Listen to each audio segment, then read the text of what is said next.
You want to know one simple way to stop the cycle of drowning in debt. It's something really simple that I know that a lot of people struggle with. Stay tuned to find out what that is.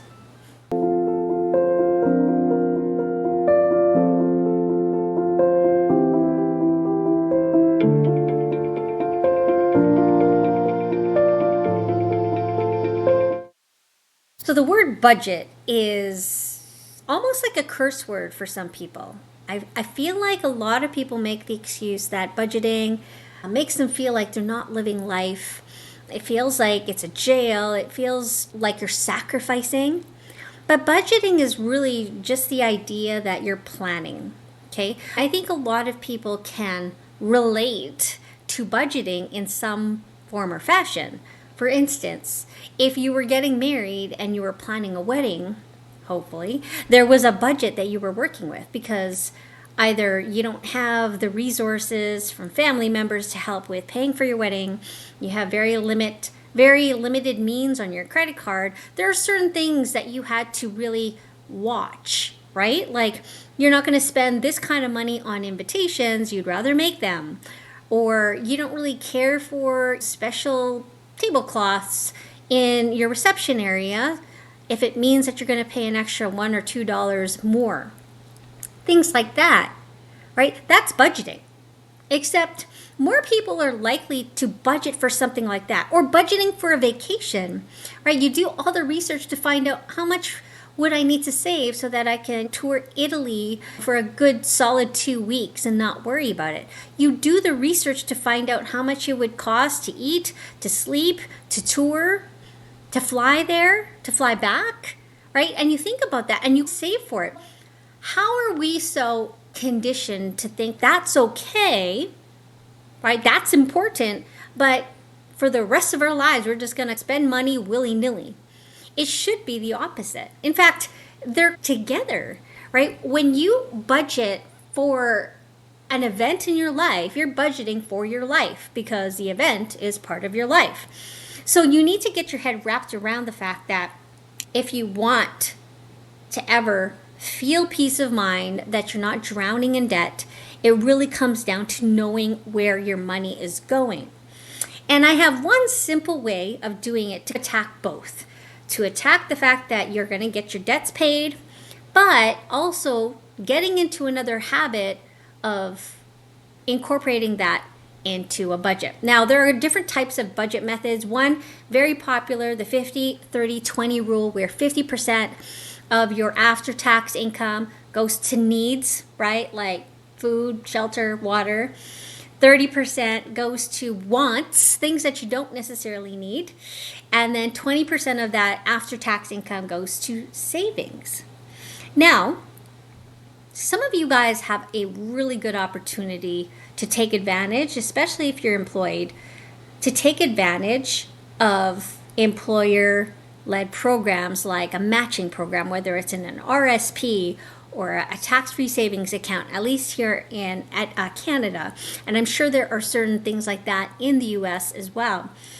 Now, if you think about the 50-30-20 rule, 20% of your income should be going to savings. That's a great opportunity because not only do you have the opportunity to just automatically have that money go towards savings, but your employer is actually giving you some of that as well. So you almost don't even need to think about it. It's just a no-brainer. But where the challenge arises is determining the 50 and the 30%. 50% needs, 30% wants. The question actually arises, is this a need or is it a want? Let's say I bought this new sweater. It could be categorized as clothing, which is basic need, right?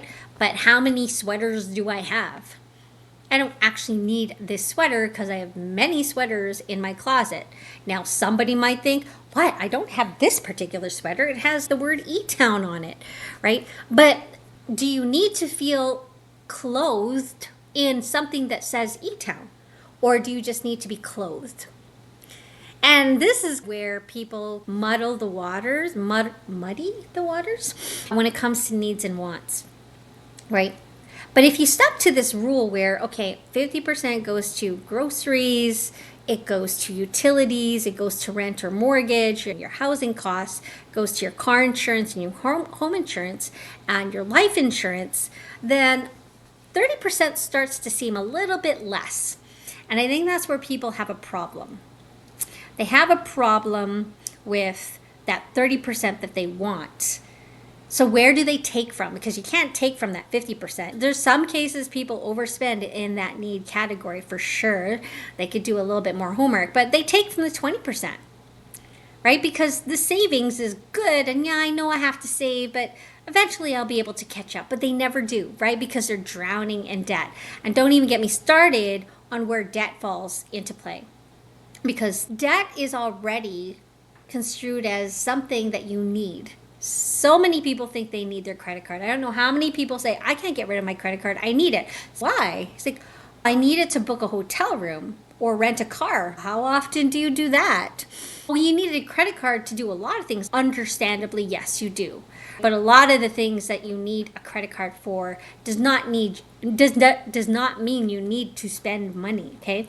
Really focus on what would work for you. Now, 50, 30, 20, that's just a guideline. It's also something that's a very good guideline if you wanted to find something. The next option to really start budgeting is actually take a good 2-3 months of bank statements. And you might have multiple bank accounts. So you're going to have to go through multiple statements. And not only that, is looking at your credit card statements, because your credit card statements will actually show you where you spend a lot of your money. Some people ignore that. They don't think of the credit card as a separate bill, but they don't realize that a lot of their needs and wants are actually going onto their credit cards. And you need to take that into account too. So again, just laying it all out, laying out all of your statements, going for 2 or 3 months just to see where is this going, writing it down and tracking. And then really sitting down with, and hopefully you have somebody that's doing this with you, whether it's a spouse, a partner, somebody that would be affected by your budgeting. You're sitting down and really talking about your goals, your joint goals, right? Like, it's scary, I get it. Maybe you're the person who handled all the finances and you just don't know how it got out of hand.